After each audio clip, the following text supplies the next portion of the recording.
Em 1959, quando Fidel Castro anunciou ao mundo que sua revolução era comunista, passou a ser apoiado por Moscou. Com isso, a União Soviética iniciou uma campanha para dominar com a ideologia marxista a América Latina, onde os partidos comunistas formariam grupos de guerrilha armada com dinheiro soviético, repassado por Cuba. No Brasil, foram criadas 29 organizações guerrilheiras, onde Fidel Castro vislumbrou expandir sua revolução comunista. Em 1961, o presidente do Brasil, Jânio Quadros, condecorou o guerrilheiro cubano Che Guevara com a Ordem do Cruzeiro do Sul, sem imaginar que 4 meses antes o Partido Comunista Brasileiro acertara com Fidel Castro o envio de jovens brasileiros para o treinamento de guerrilha em Cuba, com a finalidade de preparar quadros revolucionários que desencadeariam a luta armada no Brasil. As ações armadas já existiam antes de 1964 no governo de João Goulart, através das Ligas Camponesas de Francisco Julião e do Grupo dos 11 de Leonel Brizola.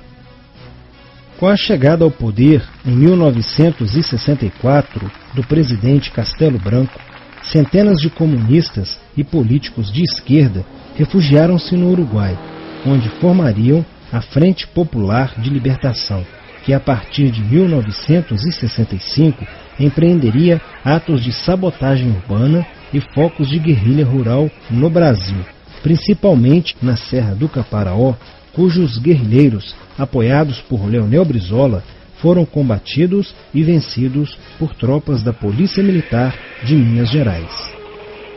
Em 1966, a esquerda brasileira, decidida a tomar o poder à força e em curto prazo, passou a adotar táticas terroristas como as que foram usadas pelo grupo guerrilheiro Ação Popular, que ao explodir uma bomba no saguão do Aeroporto Internacional de Guararapes, em Recife, matou o jornalista Edson Regis de Carvalho e o almirante Nelson Gomes Fernandes.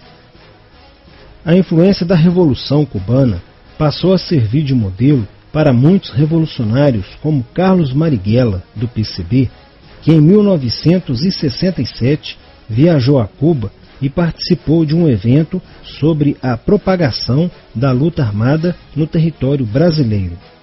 De volta ao Brasil, em setembro de 1967, Marighella criou a Ação Libertadora Nacional, ALN, e começou a recrutar jovens brasileiros entre os estudantes que, depois de preparados ideologicamente, foram enviados a Cuba. Em 1968, com a chegada ao Brasil do primeiro contingente da ALN de guerrilheiros formados em Cuba, entrou em cena Carlos Lamarca, capitão do Exército e militante da Vanguarda Popular Revolucionária, VPR, que se uniu a Marighella e em janeiro de 1969 explodiu 50 quilos de dinamite no QG do 2º Exército, matando na explosão o soldado do Exército Mário Cosel Filho e ferindo 6 militares. E ainda, na cidade de São Paulo, os guerrilheiros avançaram com um veículo roubado e abordaram o capitão Chandler, do Exército dos Estados Unidos, que se encontrava no interior de um automóvel quando saía de sua residência. Chandler foi morto por uma rajada de metralhadora em frente da esposa e do filho de 9 anos. O Comando de Libertação Nacional, Colina, criado em Belo Horizonte no ano de 1968, executou na capital mineira vários assaltos a agências bancárias e atentados à bomba. Os guerrilheiros se reuniam durante as sessões de cinema no Cine Acaiaca, localizado na área central de Belo Horizonte, para planejarem as ações de terror e guerrilha. A situação estava ficando caótica no país.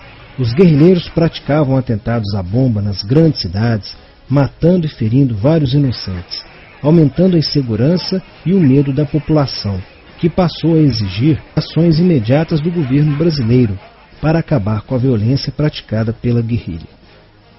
Atendendo ao clamor público para combater o terrorismo e a guerrilha com mais rigor, o presidente Costa e Silva editou o Ato Institucional número 5, AI-5, que previa o exílio e punições mais severas aos autores de atos de guerrilha terrorista praticados contra a população brasileira. Em desafio à nova medida do governo de proteção à sociedade, Carlos Marighella, em 1969, lançou o seu mini-manual do guerrilheiro urbano. Neste mesmo ano, só no Rio de Janeiro, a ALN, para aumentar os seus recursos financeiros, praticou 30 assaltos, sendo a maioria deles contra as agências bancárias. E ainda, em 1969, a ALN, juntamente com o movimento revolucionário 8 de outubro, o MR8, sequestrou o embaixador dos Estados Unidos, Charles Burke. O sequestro foi sugerido pelo guerrilheiro Franklin Martins. Os guerrilheiros exigiram a libertação de 15 presos políticos, dentre os quais se encontrava José Dirceu. A exigência foi prontamente atendida pelo governo militar. A ALN estava prestes a sofrer um grande golpe quando Marighella começou a cair. Após a prisão de um militante de sua organização, no dia 1º de outubro de 1969. Os dados fornecidos pelo militante da ALN preso coincidiram com informações prestadas por outro militante da VPR, que também denunciou o envolvimento de vários religiosos com grupos de guerrilha, entre eles Frei Beto. Quando Frei Fernando e Frei Ivo, também envolvidos com os grupos guerrilheiros, foram presos e logo após interrogados, os religiosos entregaram o ponto de contato de Carlos Marighella, na cidade de São Paulo. No dia 4 de novembro de 1969, o ponto foi cercado pela polícia, onde Marighella, percebendo o cerco, reagiu e foi morto. Depois da morte de Marighella, centenas de guerrilheiros foram presos e mais de 300 armas apreendidas. 2 sequestros de diplomatas, o embaixador alemão Enfield von Hollenberg e o cônsul japonês Nobuo Okushi, foram feitos às pressas, para libertar os guerrilheiros que continuavam presos. Inspirados no marxismo cultural, vários militantes da esquerda brasileira iniciaram a estruturação de uma organização que se infiltrou nas faculdades brasileiras, bem como no meio artístico e cultural, e principalmente nas edições de jornais, setores estes com grande poder de influência sobre a formação da opinião popular. Durante as manifestações, vários militantes comunistas, usando armas de fogo, eram infiltrados no movimento estudantil e disparavam contra os manifestantes, na intenção de colocar a opinião pública contra o regime militar. Com a morte de Marighella, Lamarca havia assumido a posição de líder mítico, que sustentava a esperança na vitória comunista. Em 1970, quando o embaixador suíço Giovanni Butcher foi sequestrado, o governo se recusou a soltar os presos da lista apresentada pelos guerrilheiros. Depois de 40 dias de sequestro, os guerrilheiros quiseram matar o embaixador suíço. Porém, o governo militar cedeu e as exigências dos guerrilheiros sequestradores foram atendidas, preservando a vida do diplomata. Na cidade de São Paulo, o cerco sobre a vanguarda popular revolucionária, liderada por Carlos Lamarca, estava se fechando. Isso fez com que Lamarca fugisse para o Vale da Ribeira e montasse um campo de treinamento para a guerrilha. Na tentativa de descobrir este campo, tropas da Polícia Militar do estado de São Paulo foram deslocadas para a região. No dia 8 de maio de 1970, um pelotão comandado pelo tenente da Polícia Militar, Alberto Mendes Júnior, foi emboscado e rendido por guerrilheiros da VPR. O tenente Mendes foi feito refém e obrigado a seguir com os guerrilheiros na direção de 7 Barras. Depois de um dia e meio andando pela mata, Lamarca formou um tribunal revolucionário e decidiu matar o tenente Mendes, que teve o crânio esmagado por coronhadas de fuzil desferidas pelos guerrilheiros Diógenes e Fujimori. Apesar do cerco, Lamarca conseguiu escapar e em 1971 chegou ao sertão da Bahia. Depoimentos de guerrilheiros presos em Salvador levaram o exército ao esconderijo de Lamarca, que, estando armado de metralhadora, reagiu à prisão e foi morto. Após a morte de Lamarca, o número de militantes presos era bem maior que o número de guerrilheiros em ação no Brasil. Os guerrilheiros, percebendo que o cerco estava se fechando, passaram a sequestrar aviões comerciais e obrigar o piloto a desviar para outro país, onde pudessem se exilar. 4 desses aviões foram desviados para Cuba. Os guerrilheiros comunistas estavam perdendo a guerra. Os militantes que abandonavam as armas eram acusados de traição nos tribunais vermelhos e executados pelos próprios companheiros, em atos de justiçamento. Já no início de 1971, o PCdoB conduzia o trabalho de campo na região do Araguaia, na divisa entre os estados de Goiás, Pará e Maranhão, com a missão de implantar um núcleo guerrilheiro que tinha por objetivo fomentar uma revolução socialista, onde centenas de guerrilheiros já haviam se estabelecido há pelo menos 6 anos. No início de abril de 1972, o presidente Médici enviou à região do Araguaia equipes especializadas em inteligência que, da busca do conhecimento sobre a atividade clandestina, logo efetuaram as primeiras prisões, entre elas a de José Genuíno, primeiro guerrilheiro preso no Araguaia. Logo após, o exército sofreu as suas primeiras baixas, ao ter um grupamento emboscado por elementos liderados por Oswaldo Orlando da Costa, conhecido por Oswaldão. Isso fez com que o exército passasse a empregar tropas convencionais que cercaram toda a região do Araguaia. Com a derrota cada vez mais próxima e com o total abandono logístico do PCdoB, ao qual os guerrilheiros foram relegados, sem armas, comida e remédios, vários militantes da guerrilha, encurralados, quiseram se entregar, mas foram mortos pelos próprios companheiros em atos de justiçamento. Após a morte de Oswaldão e o desmantelamento do comando militar da guerrilha, o cerco do exército se fechou sobre os rebeldes e vários guerrilheiros foram presos. Assim terminava o sonho da esquerda brasileira de transformar o Brasil em uma ditadura comunista. Mas a esquerda brasileira não desistiria de conquistar o poder e retornaria mais tarde com uma tática mais eficiente que a luta armada: o marxismo cultural.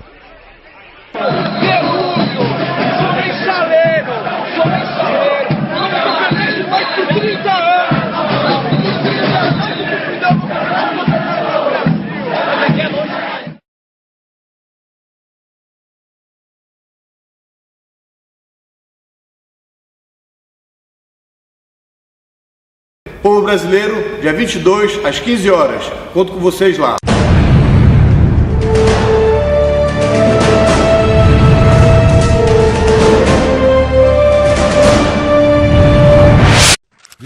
De março de 1964. Milhares de pessoas saíram em passeata pelas ruas de São Paulo para protestar contra as reformas de base propostas pelo governo João Goulart, que, segundo a oposição e representantes da Igreja Católica, transformariam o Brasil num país comunista e ateu. Era a ditadura da esquerda, o comunismo ateu.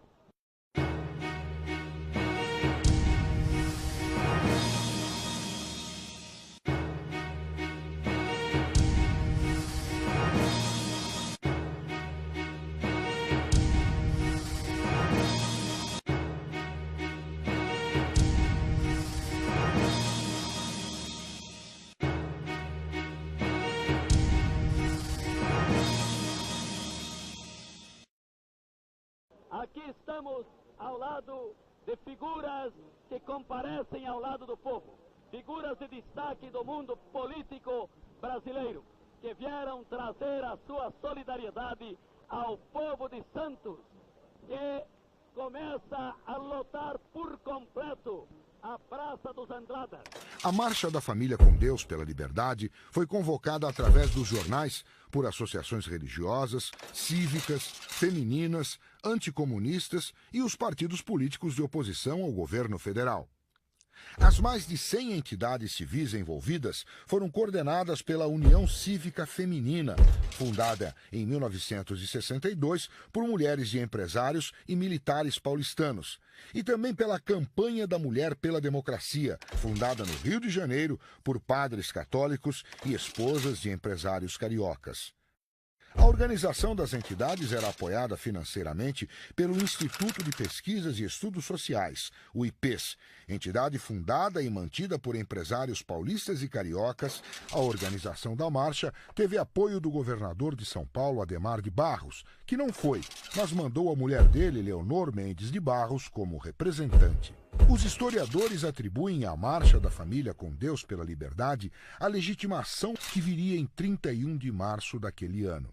Na passeata, cartazes contra o comunismo ateu pediam democracia, liberdade e um governo cristão. Depois de circular pela cidade, a marcha chegou à Catedral da Sé, onde havia sido montado um palanque. Os jornais apoiavam abertamente a mobilização contra o governo e avaliaram o público em 500 mil de pessoas. Segundo as manchetes, uma aglomeração jamais vista em São Paulo. O palanque em frente à catedral ficou cheio. Estavam lá padres, deputados de partidos de oposição, como o PSP, o PSD e a UDN, a primeira-dama do Estado, Leonor Mendes de Barros, o governador da Guanabara, Carlos Lacerda, e o presidente do Congresso Nacional, o senador Auro de Moura Andrade. Todos discursaram contra o presidente João Goulart e o cunhado dele, o deputado federal pelo PTB, Leonel Brizola, ex-governador do Rio Grande do Sul. Para os oradores, os dois queriam implantar uma ditadura comunista no Brasil, e contra isso foi pedida a intervenção das Forças Armadas. Todos discursaram contra o presidente João Goulart e o cunhado dele, o deputado federal pelo PTB, Leonel Brizola, ex-governador do Rio Grande do Sul. Para os oradores, os dois queriam implantar uma ditadura comunista no Brasil, e contra isso foi pedida a intervenção das Forças Armadas. A marcha na capital paulista inspirou outras, pelo interior do estado e em outros estados brasileiros. Mas quando elas se realizaram, os militares já haviam ocupado o poder. Foram marchas de comemoração, como a do Rio de Janeiro, que reuniu um público calculado pelos jornais em 1 milhão de pessoas, saudando a vitória da democracia contra o comunismo graças à ação dos militares.